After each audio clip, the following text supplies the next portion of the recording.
Leadership is something that cannot be learned from the book. It's nothing academic, rather it is something that needs to be practiced.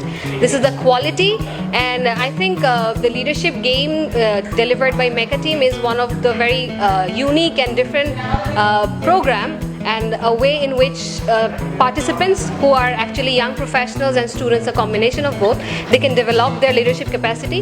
And what's more interesting and how it is different from the rest is that Mekteama has different games through which they can practice leadership. So it makes it more easier for them to understand the concept and how they can make it effective in their workplace. Leadership game, this is for building the leadership capacity of our participants. So এখানে আমরা যে কাজটা করার চেষ্টা করেছি, আমরা আমাদের total পার্টিসিপেন্টকে total কয়েকটা গ্রুপে ভাগ করে, টোটাল 8টা গ্রুপে ভাগ করে তাদেরকে দিয়ে বিভিন্ন গেমের মাধ্যমে তাদের লিডারশিপ ক্যাপাসিটি বিল্ড করার ট্রাই করেছি। এক একটা করে গেম খেলানো হয়েছে, প্রত্যেকটা গ্রুপে একজন অথবা দুজন করে লিডার থাকবে এবং তাদের কাজ হবে সেই গ্রুপটাকে লিড দিয়ে গেমটাকে টাস্কটাকে কমপ্লিট করা।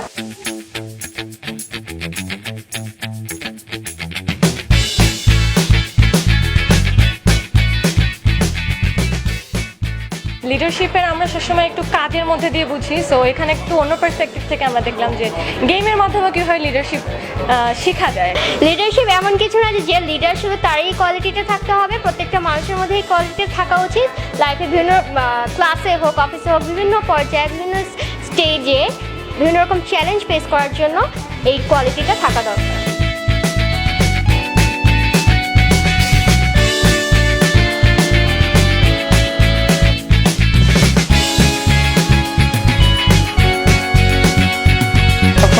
একটা জিনিস বিশ্বাস করি যে আমাদের সবার মধ্যে একটা ইনার লিডারশিপ আছে, আর সেটা বিভিন্নভাবে বের করা যায় এবং কাউকে দেখানো যায়। আমরা মেকানিজম থেকে যেটা করেছি যে বিভিন্ন গেমের মাধ্যমে লিডারশিপটা বের করে আনা এবং সেটা প্র্যাকটিস করা সবচেয়ে জরুরি যেটা, কারণ আমাদের কাছে মনে হয় যে লিডারশিপের সবাই বলে কিন্তু প্র্যাকটিসের জায়গাটা খুব কম।